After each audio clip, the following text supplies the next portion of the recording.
Retorno à origem, à doutrina dos apóstolos. E por que eu creio que hoje precisamos de uma nova reforma? Primeiro, irmãos, porque o liberalismo ainda está devastando igrejas no nosso século. Tristemente, colegas, a Europa, o berço do protestantismo, não tem o que celebrar nos 500 anos, não tem. A igreja protestante na Europa está praticamente morta. A não ser que Deus traga um avivamento, o que você vê é evidência de incredulidade. Eu estive recentemente na Holanda, de 1960 para cá, os templos estão lá, mas os crentes não frequentam a igreja. Fomos para a Escócia de John Knox, a Escócia berço do presbiterianismo, num dos templos mais importantes de Edimburgo. Você entra lá, o que tem lá dentro é um bar.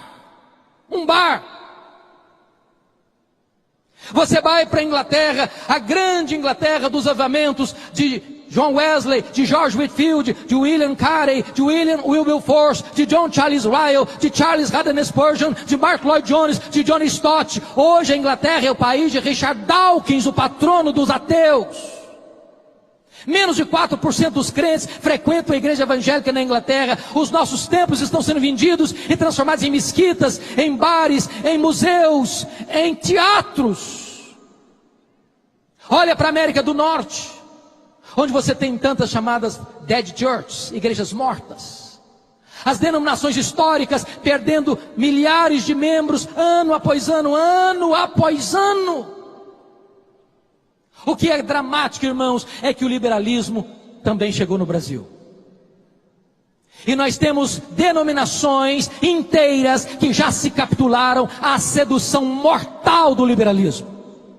Nós precisamos de uma nova reforma.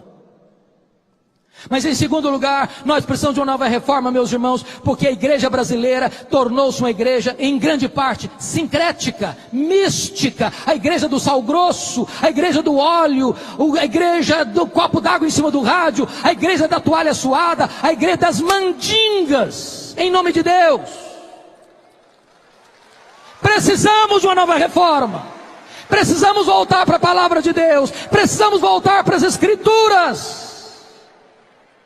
Precisamos de novos Luteros, precisamos de novos Calvinos, precisamos de alguém que seja disposto a dizer a verdade, ainda com toda a hostilidade do mundo.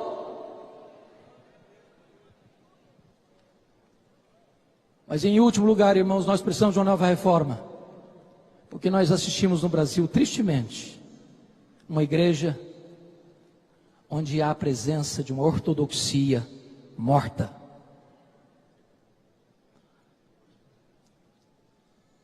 Tem teologia sim, e boa, mas não tem fervor. Não tem brilho nos olhos.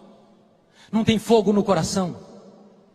Tem luz na cabeça, mas não tem fogo no coração. As reuniões de oração estão no CTI, na maioria das nossas igrejas.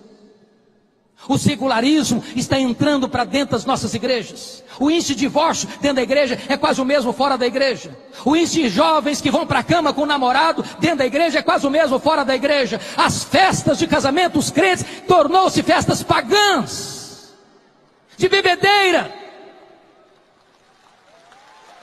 A não ser que a igreja evangélica se arrependa, a não ser que a igreja evangélica se volte para Deus em santidade, em quebrantamento, em arrependimento sincero. Nós precisamos disso para experimentarmos uma nova reforma e um poderoso reavivamento espiritual.